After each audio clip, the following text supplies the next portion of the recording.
பாலா எலும்பு முறிவு மருத்துவமனைக்கு உங்கள் அனைவரையும் அன்புடன் வரவேற்கிறோம். அனைவருக்கும் வணக்கங்க. இப்போ முழங்கால் மூட்டு அப்படின்னு வரப்போ மூட்டு தேய்மானம் அப்படிங்கிறது வயதானவர்களுக்கு ஒரு அச்சுறுத்தலாகவே இருந்து கொண்டிருக்கிறது. ஏன்னா முழங்கால் வலி அப்படின்னாலே மூட்டு தேய்மானம் அப்படின்னு சொன்னாங்க. வயசானவங்கனாலே அவங்களே சொல்லிடுறாங்கப்பா, எனக்கு மூட்டு தேய்ஞ்சிருக்குதுங்க, மூட்டு மாற்று அறுவை சிகிச்சை பண்ணணும்னு சொன்னாங்க. பயமாக இருக்கிறது அப்படின்னு ஒரு பக்கம்.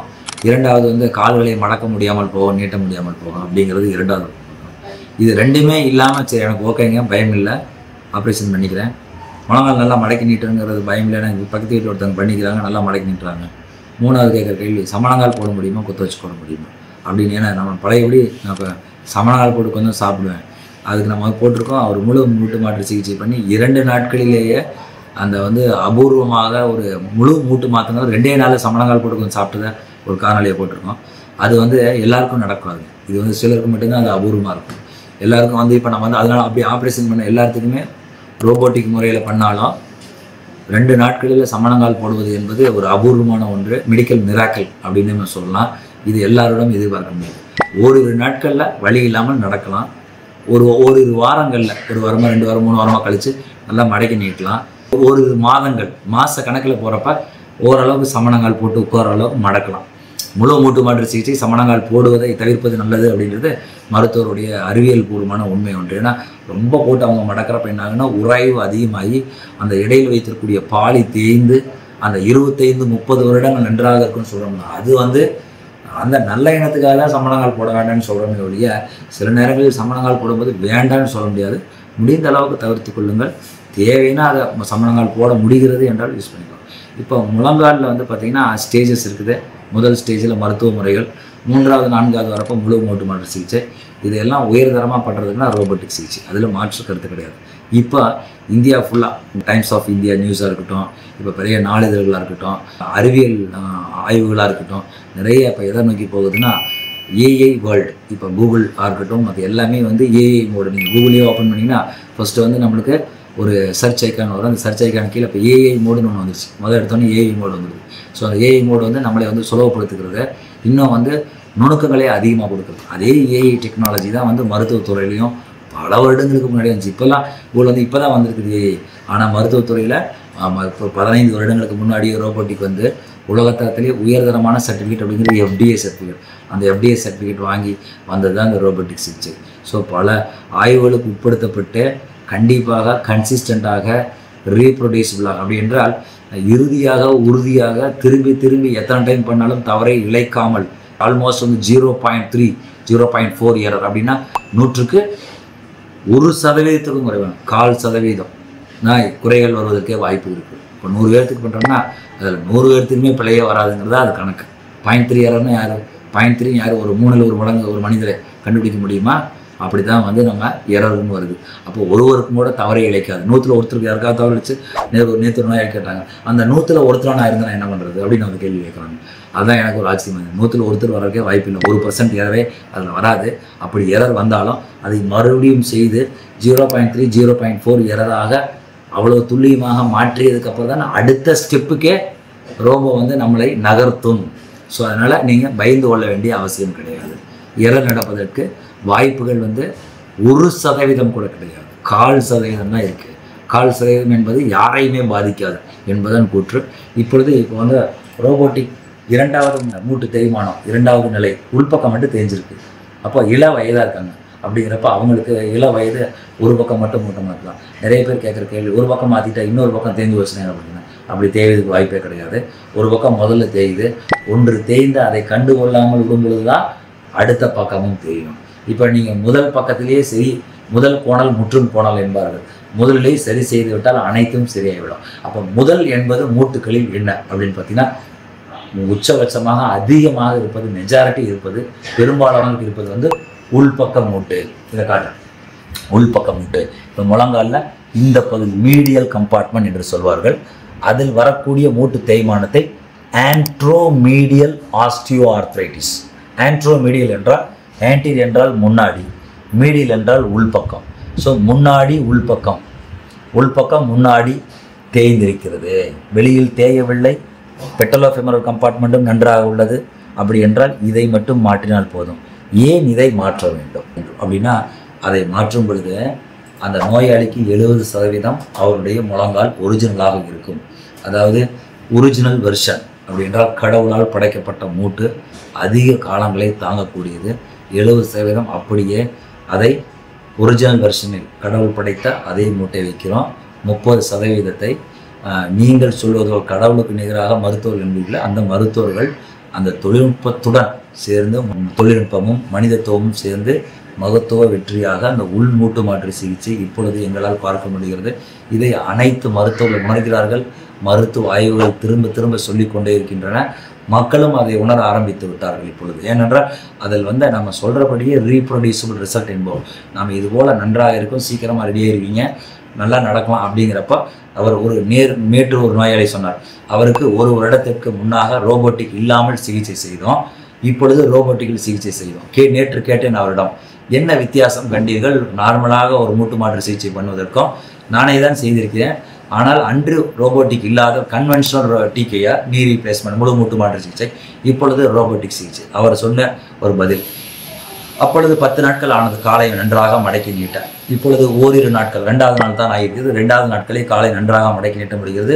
அந்த காலை நீட்டும் பொழுதும் மடக்கும் பொழுதும் எங்கேயுமே பிடிப்பு இல்லாமல் அப்படியே ஃப்ரீயாக போயிட்டு வர மாதிரி இருக்குது, நல்லா இருக்கிறது, ஸோ ஸ்மூத்தாக இருக்கிறது என்கிறார். ஸோ இதுதான் அதனுடைய உண்மையான புரிதல். இன்னும் உற்று நோக்கியிருக்காங்க அவங்க என்ன டிஃப்ரென்ஸ் இருக்குன்னு அவங்க நோயாளிகள் தான் சொல்ல வேண்டும். நாம் எத்தனை ஆய்வுகள் நம்ம சொன்னாலும் நோயாளியினுடைய கூற்று இறுதியானது உறுதியானது, அதுதான் ரிசல்ட். பேஷண்ட்ஸ் என்ன சொல்கிறாங்க, பேஷண்ட் சாட்டிஸ்ஃபைடா அப்படிங்கிறத வைத்து தான் நம்ம ரிசல்ட்டை 100% சொல்லணும், 95% சொல்லணும். இந்த 5% குறைவது, 20% நோயாளிகள் திருப்தி அடையாமல் இருப்பது எல்லாற்றுக்கும் ஒரு பதிலாக இப்போது இந்த உச்சபட்ச தொழில்நுட்பத்தை நாம் பார்க்க முடியும். மூட்டு மாற்று சிகிச்சையில் அதிநவீனம் என்ன அப்படின்னு கேட்டிங்கன்னா கண்டிப்பாக ஒரு தொழில்நுட்பம். 2வது நோயாளியினுடைய சீக்கிரமாக இம்ப்ரூவ் ஆகிற தன்மை, அதாவது குயிக் ரெக்கவரி என்பார்கள். ஹை டெக்னாலஜி, குயிக் ரெக்கவரி, இந்த 2 தான் அதிநவீனம். இப்போ லேட்டஸ்ட்டாக வந்தது. ஒன்று தொழில்நுட்பம், அந்த தொழில்நுட்பத்தால் ஏற்படக்கூடிய வெற்றி அப்படிங்கிறது நோயாளியினுடைய அந்த ரெக்கவரி, அது சீக்கிரம் விரைவாக குணமடையும் தன்மை. அப்புறம் 2மே நன்றாக இருக்கும் பொழுது அவர்கள் பழைய நிலைமைக்கு திரும்ப வேண்டும். இதுதான் முக்கியமானது. ஏனென்றால் மூட்டு மாற்று சிகிச்சையில் ஒரு சில கட்டுப்பாடுகள் உள்ளது. மூட்டு மாற்று அறுவை சிகிச்சை செய்தால் சம்மணங்கால் போட முடியாது, குத்த வைத்து உட்கார முடியாது.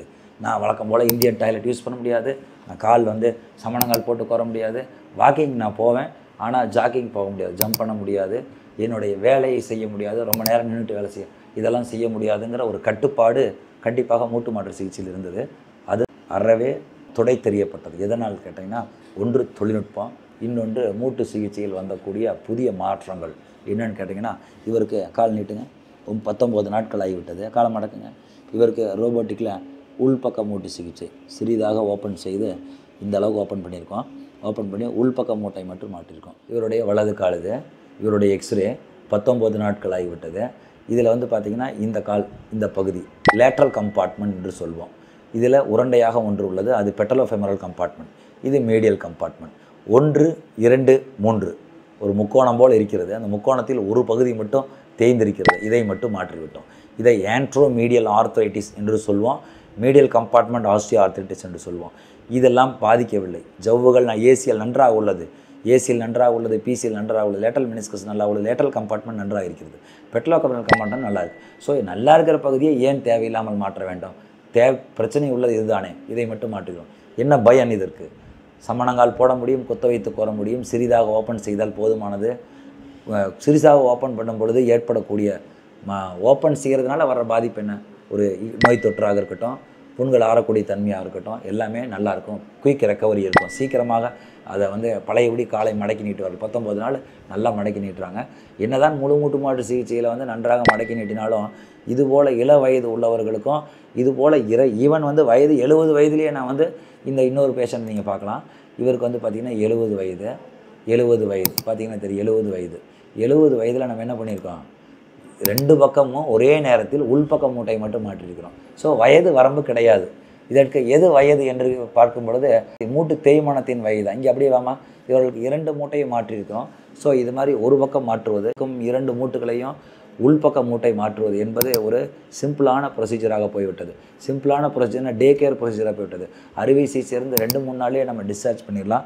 2வது, இவ்வளோ சீக்கிரமாக பண்ணுறதுனால மட்டும் இது பிரயோஜனமானு கேட்டிங்கன்னா கிடையாது. சீக்கிரம் பண்ணிக்கிறோம், ரொம்ப நாட்கள் இருக்கும், பழையபடி அவர்கள் திரும்புகிறார்கள். இதுதான் இதனுடைய பயன்.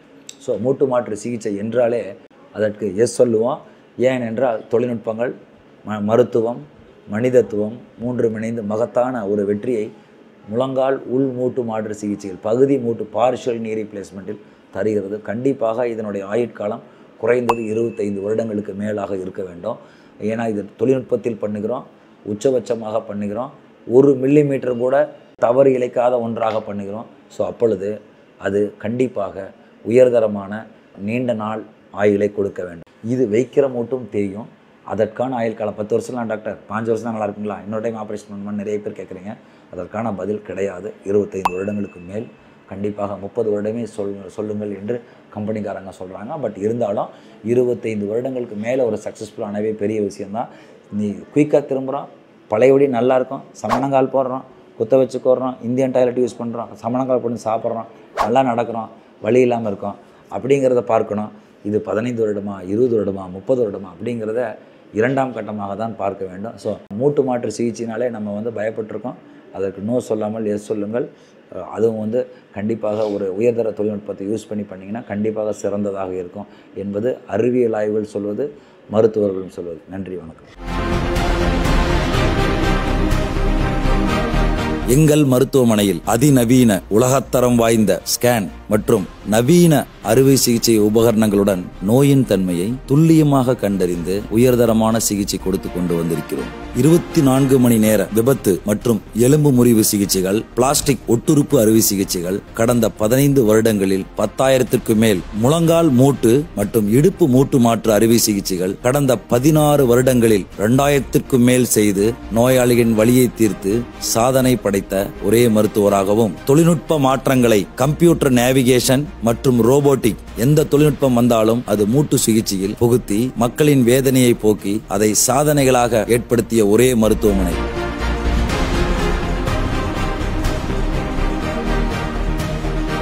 தோள்பட்டை, முழங்கால், மணிக்கட்டு, பாதங்கால் அனைத்து பகுதிகளுக்கும் நுண்துளை சிகிச்சை செய்து 16 வருடங்களில் கிட்டத்தட்ட 3000க்கும் மேற்பட்ட நோயாளிகளின் வலியை போக்கி சாதனை படைத்த மருத்துவமனை.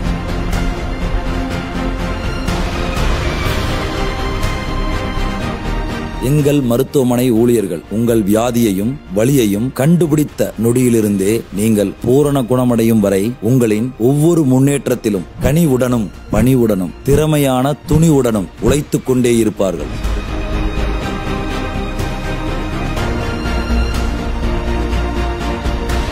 உங்கள் வலி நிவாரணமும் அதனால் உங்கள் மனதிலும் உடலிலும் ஏற்பட்ட சந்தோஷமே எங்கள் ஈடற்ற உழைப்பிற்கான வெற்றியாக கருதுகிறோம். எல்லோரும் எல்லாமே பெற வேண்டும், அனைவரும் வலி இல்லாத வாழ்க்கை வாழ வேண்டும் என்றும் உங்களுக்காக.